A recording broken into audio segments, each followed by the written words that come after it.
It's about that time for the Time is Money podcast. So let's get right to it. Welcome back to the Deep Dive. We're on episode 4, and we're continuing into Life Ain't Fair. You might think sunny beaches and theme parks, but the history we're about to uncover is anything but a vacation. I'm ready to dive in. What's striking is how this history seems to echo in the present. We're going to be looking at Florida's Department of Corrections, and trust me, the story's a lot darker than you might expect. Where do we even begin? With a history this complex, I mean. Well, our sources point us all the way back to 1868. Okay, 1868. Same year the 14th Amendment guaranteeing equal protection for all citizens was ratified. Right. And yet, in that same year, Florida established its Department of Corrections, a system that, from its very inception, seemed to contradict those ideals of equality. Whoa. Okay, so equal protection promised on one hand, and a system seemingly designed for inequality on the other. Exactly. It's almost like a case study in how deeply ingrained these systems can be. Yeah, for sure. It's crazy to think that this was happening just a few years after the abolition of slavery. I mean, were there any specific policies or practices in place that, directly contradicted the 14th Amendment? Absolutely. One of the most glaring examples is the convict leasing system. Okay, convict leasing. This system, which emerged in the late 1800s, allowed for prisoners to be leased out to private companies for labor. Wait, so you're incarcerated and then essentially sold to a company to work? Yeah. Often under grueling and dangerous conditions with little to no pay or protection. That sounds like a loophole in the 13th Amendment that technically allows slavery as punishment for a crime. You got it. And this wasn't some abstract concept. We have accounts from sources like Cosmopolitan magazine in 1907 that expose the horrific conditions of these convict leasing camps. Prisoners, predominantly black individuals, were subjected to heavy chains, constant surveillance by dogs, and brutal punishments. It was, for all intents and purposes, a continuation of slavery under a different guise. That's just horrifying. I mean, how could something like that be allowed to happen, especially after everything the country had just gone through with the Civil War? Well, remember, the South was in a state of rebuilding, and this system provided a cheap and readily available labor force. Plus, there was this underlying belief prevalent at the time that black individuals were inherently criminal and therefore deserving of such treatment. This racial bias was baked into the very foundation of Florida's prison system. It's like they traded one form of exploitation for another. Yeah. So this convict leasing system, I mean, did it eventually come to an end? It did, but the exploitation of inmate labor didn't disappear. Fast forward to today, and Florida is still one of a handful of states that utilize unpaid inmate labor, a practice with deep roots in that post-slavery convict leasing system. So even though the imagery has changed, the underlying system of using prisoners for cheap or free labor persists. Precisely. Think about chain gangs. Chain gangs. Groups of prisoners forced to work on road construction, often in brutal conditions. Right. It was a common sight in the early 20th century. And while we don't see chain gangs in the same way today, the exploitation continues. I'm starting to see how this history is echoing in the present. It's almost as if certain patterns just keep repeating themselves. And those patterns are deeply intertwined with racial disparities. Remember Malachi Martin? The warden known for his cruelty. Yeah. Under his leadership, the racial bias within the system became even more pronounced. You mentioned earlier that the prison population in 1869 was only 42 inmates. That's a far cry from the massive prison system we see in Florida today. So when did things start to change? Well, the real turning point came in the 1970s and 80s with the rise of the war on drugs. The war on drugs. And the implementation of harsh sentencing policies like mandatory minimums. This led to a dramatic increase in incarceration rates, particularly among Black and Hispanic communities. So instead of addressing the underlying social and economic factors that contribute to drug use, they basically criminalized it and filled up the prisons. That's a pretty accurate assessment. Yeah. And this brings us to the modern-day prison industrial complex, a term that describes the interconnected web of private companies and government agencies that profit from mass incarceration. Okay, the prison industrial complex. It's a system where companies make money off of everything from providing food and healthcare to inmates, to facilitating phone calls between inmates and their families. And this profit motive creates a perverse incentive to keep people incarcerated, right? Exactly. It's a vicious cycle that disproportionately impacts marginalized communities, right, who are already facing systemic barriers to opportunity. And it's a system that, in many ways, mirrors the exploitation we saw with the convict leasing system. I'm seeing some pretty clear parallels here. Can you give us some specific examples of how this modern-day exploitation plays out? Sure. Take, for example, the Keefe Commissary Network, KCN. KCN. This company has a contract with the Florida Department of Corrections to provide commissary services to inmates. Yeah. They pay the FDC a nominal fee per inmate per day, but they generate millions in revenue by charging inflated prices for basic items. It's like they're profiting off the basic needs of incarcerated individuals. What about other services, like phone calls? Phone calls are another prime example. Companies like Securus, GTL, and IC Solutions have contracts with prisons to provide phone services, and they charge exorbitant rates for these calls, putting a huge financial burden on inmates and their families. So they're essentially exploiting the very human need for connection and communication. It's starting to feel like we've come full circle, from convict leasing to the modern-day prison industrial complex.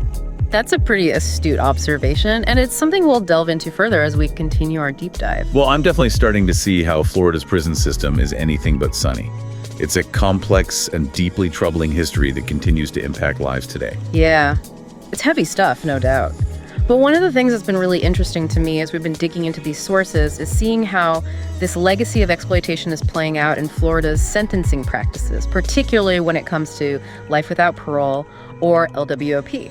Okay, LWOP. So that's essentially a life sentence with no possibility of parole, right? Exactly. And Florida happens to be a leader in handing out these sentences even more so than other states with the death penalty. Wow, that's surprising. I always thought LWOP was reserved for like the most heinous crimes. Yeah. Is that not the case in Florida? Well, the criteria for LWOP can vary depending on the crime, but what's interesting is that Florida also leads the nation in overturned death penalty cases. It makes you wonder, is LWOP being used as a sort of backdoor death penalty, a way to impose a life sentence without the same level of scrutiny? That's a chilling thought. But wouldn't LWOP at least protect the public from dangerous criminals? That's the common assumption, but the research paints a more nuanced picture. Studies show that individuals serving life sentences, especially those who have been incarcerated for a long time, actually have very low recidivism rates. So you're saying that the people we're locking up for life are actually some of the least likely to reoffend? Precisely. In fact, our sources indicate that these lifers, as they're often called, become some of the most well-behaved and model inmates. They often mentor younger inmates, take advantage of educational opportunities, and become invested in maintaining order within the prison. So if they're not really a threat to public safety, why are we spending so much money keeping them locked up for life? That's a question a lot of people are asking. It seems like we're stuck in this mindset that the only response to crime is punishment, even when the evidence suggests that other approaches might be more effective and more humane. This is where the UN's stance on LWOP comes in, right?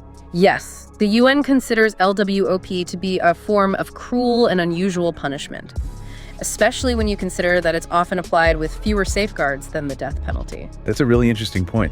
It's interesting because that really touches on like one of the big things about an LWOP sentence is that it's essentially death by incarceration. Yeah. And it often gets less attention than the death penalty itself, Right. even though it's, you're dying in prison. Yeah. It's the same outcome. Exactly. Like, what's the point then? Exactly. Especially when we consider the fact that Florida Yeah.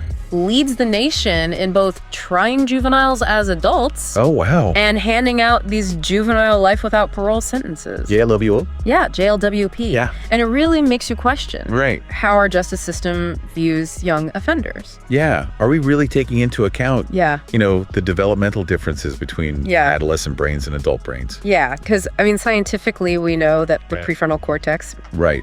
part of the brain responsible for decision-making, impulse control, Right. it's not fully developed until a person's mid-20s. And so that raises serious ethical and legal questions Absolutely. about holding juveniles to the same level of culpability as adults. Yeah.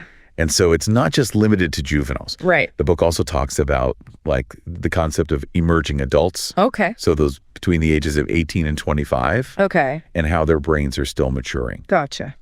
And here's where things get even more concerning. Okay. Florida has the highest number of individuals Really? serving LWOP for crimes committed as both juveniles and emerging adults. Wow. So we're talking about potentially decades of incarceration Yeah. for individuals whose brains were still developing at the time of their offenses. That's a hard pill to swallow. It is. And If we know Yeah. that this age group has a higher potential for rehabilitation and that they often age out of crime, why are we so quick to lock them up for life?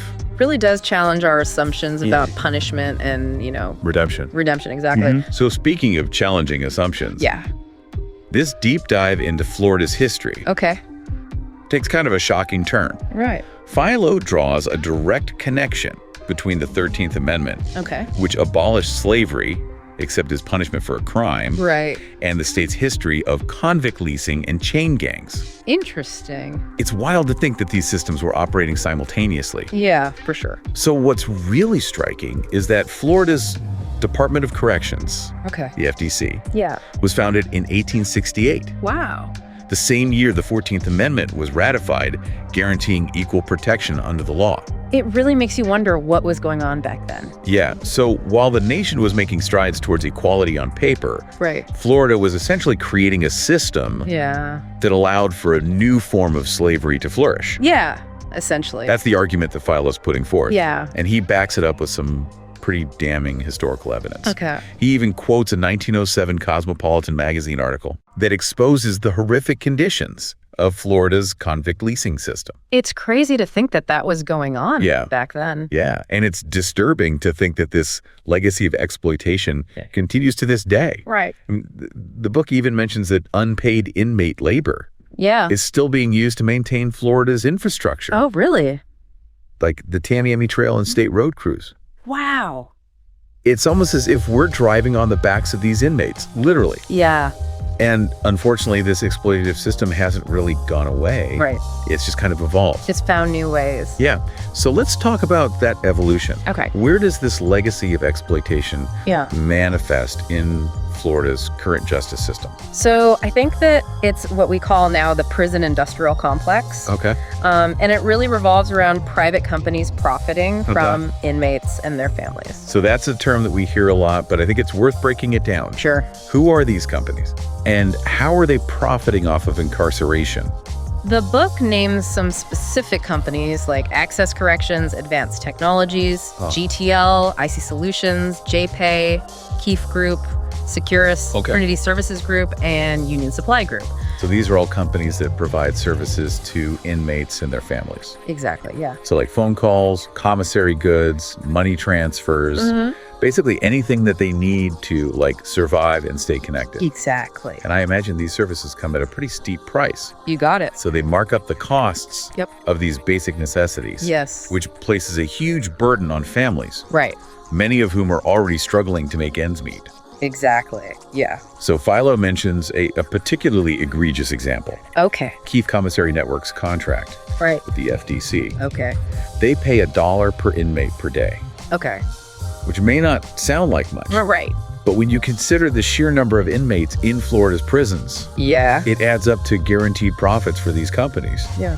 Huge profits. And those profits come directly from the pockets of inmates' families. Yeah. Who are often forced to choose between, putting food on the table Right. and staying in contact with their loved ones. That's a terrible choice to have to make. Yeah, and the book quotes Wanda Bertram Okay.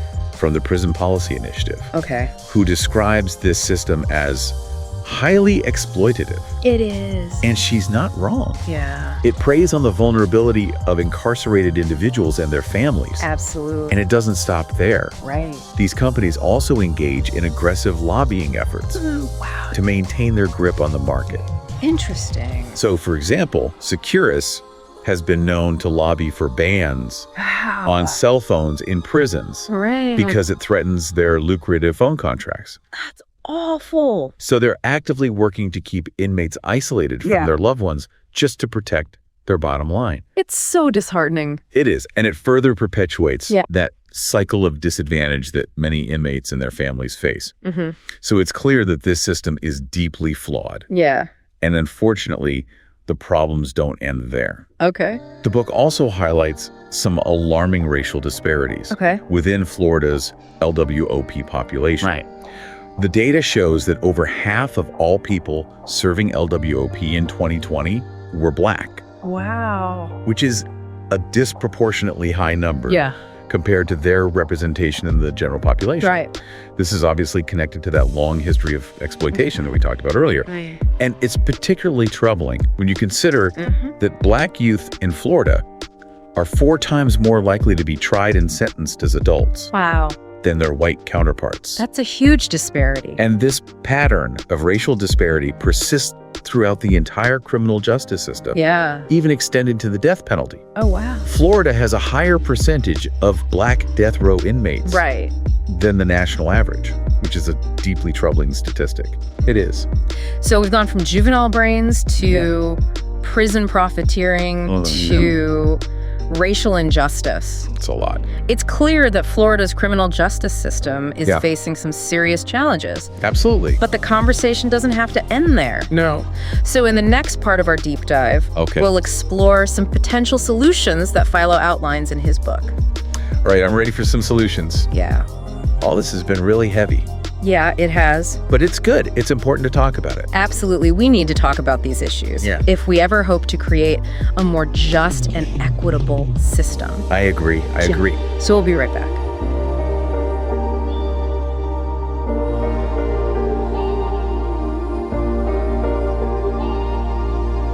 This is Time is Money, where we explore the true cost of being the world leader in incarceration. Please like, comment, and subscribe.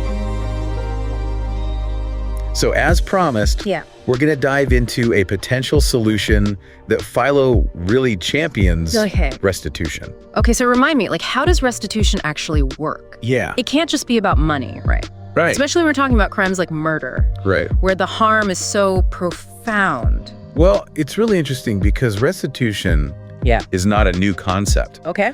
Philo actually traces it back to ancient civilizations. Oh, wow. Where it was the primary way of addressing harm and maintaining social order. Interesting. So how did we get from this ancient system of restitution to our current system where the state is the one doling out punishment?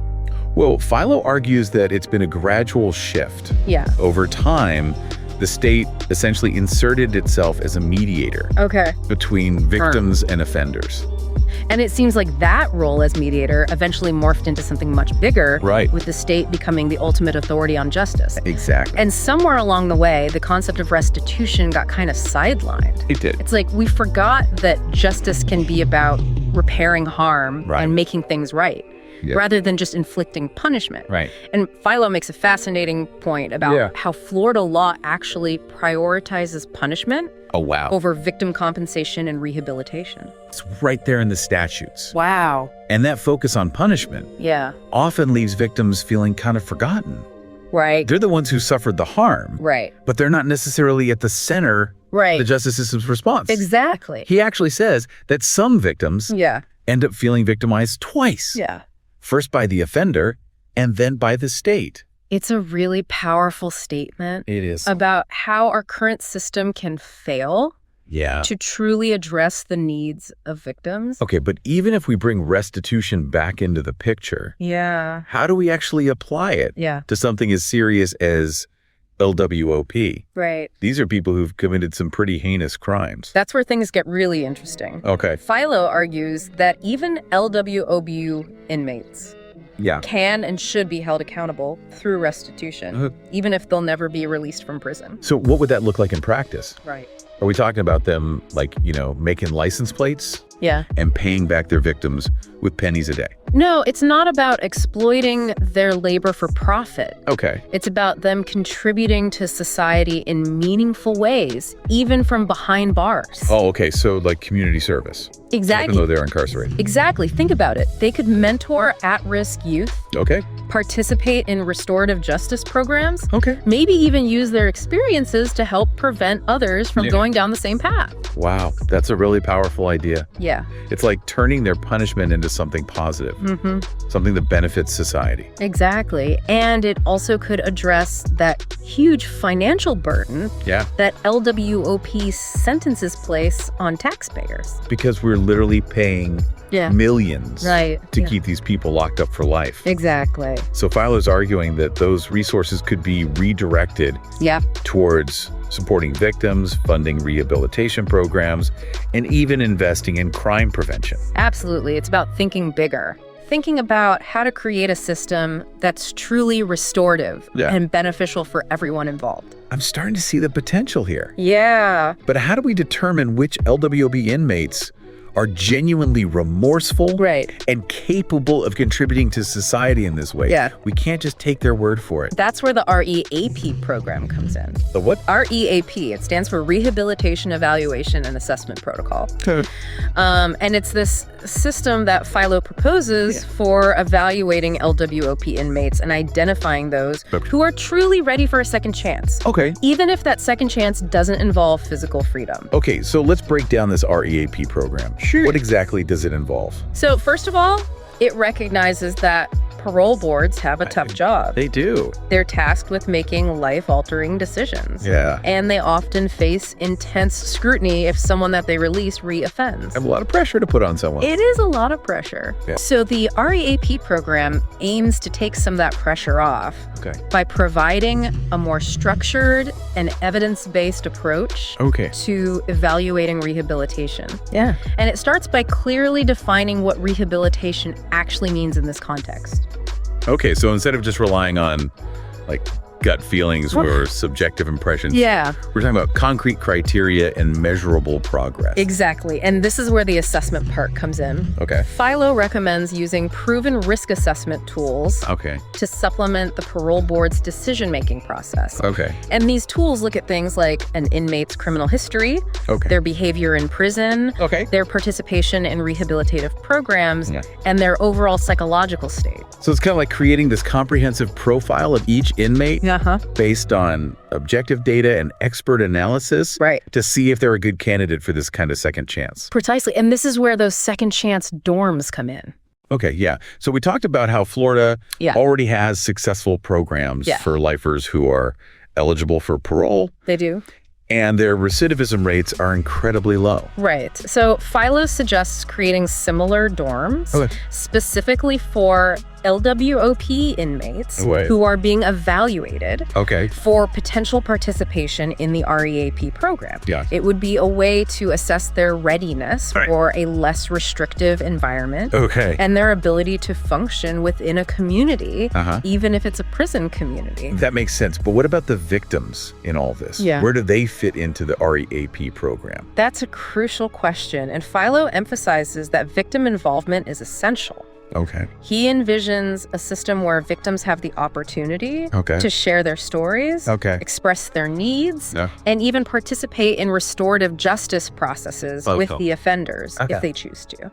So it's not just about the offenders proving that they've changed. It's also about giving victims a voice and a chance to heal. Exactly. And it's about finding ways to repair the harm that's been done, even if it can never be fully undone. Okay, this is all starting to sound pretty good. But is Florida really ready for something this radical? Well, that's the question, isn't it? Yeah. But remember we talked about how public opinion is actually shifting towards more restorative approaches to justice?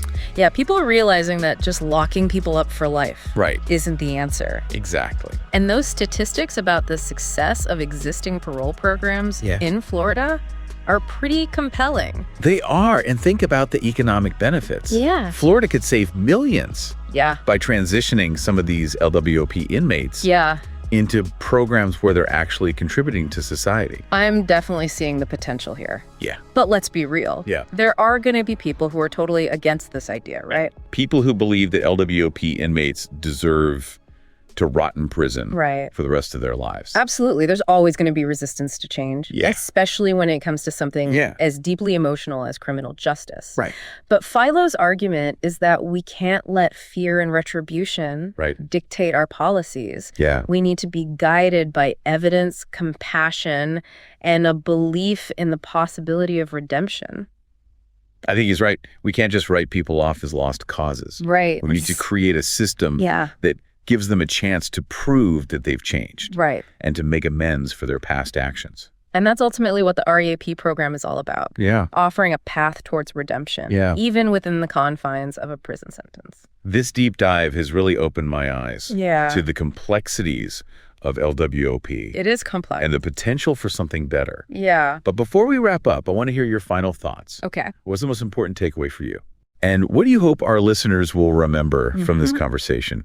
I think for me, the most impactful part is that it really challenges our traditional notions of justice. It does. You know, it makes you realize that true justice isn't just about punishment. Right. It's about accountability, rehabilitation, creating a system that actually benefits everyone involved, including victims and offenders. And it's so interesting because Philo's argument isn't just theoretical. Right. He points to real-world examples of these restorative justice programs that are already working. You're talking about those second chance dorms. Exactly. And the success they've had. Right. With lifers who are eligible for parole. They've had incredible success. Their recidivism rates are remarkably low. They are, and it speaks volumes about, you know, the power of rehabilitation and creating a system that fosters personal growth, even within a prison setting. And, you know, Philo's vision of those LWOP inmates contributing to society, even while incarcerated,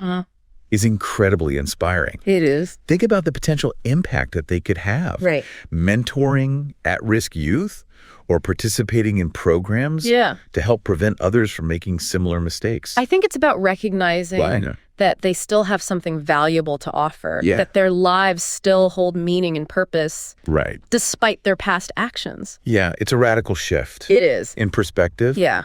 But it feels like the right direction to move in. It does. Instead of just warehousing people, we could be creating opportunities for growth and healing for both individuals and society as a whole. Imagine the cost savings.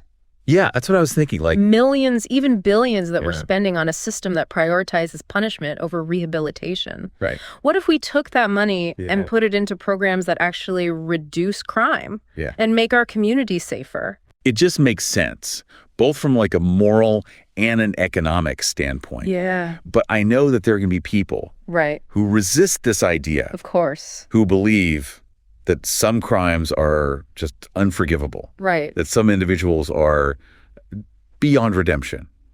Absolutely. And those are valid concerns. Yeah. But I think we have to ask ourselves, what do we gain by clinging to a system that is clearly broken? Yeah. A system that perpetuates these cycles of violence and poverty and racial disparity. Philo argues that we can't let fear and retribution dictate our policies. Yeah. He says we need to be guided by evidence, compassion, and a belief in the possibility of redemption. I think that's the core message here. Yeah. It's a call to action, to rethink the way we approach justice, to move beyond punishment and embrace a more restorative, more humane system. Well, this deep dive has certainly given me a lot to think about. You know, it's exposed the flaws within Florida's criminal justice system, but it's also presented some really hopeful alternatives. Yeah, I think the big takeaway is that we don't have to accept the status quo. Right. We can demand better. We can push for change. Absolutely. It starts with awareness.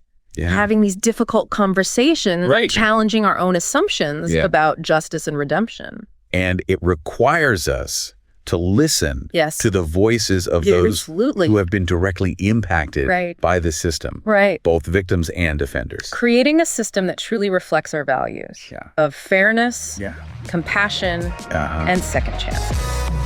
Well said. I think that's a great note to end on. It is. So thanks for joining me on this deep dive. Thank you for having me. And thanks to all of our listeners for tuning in. It's been my pleasure.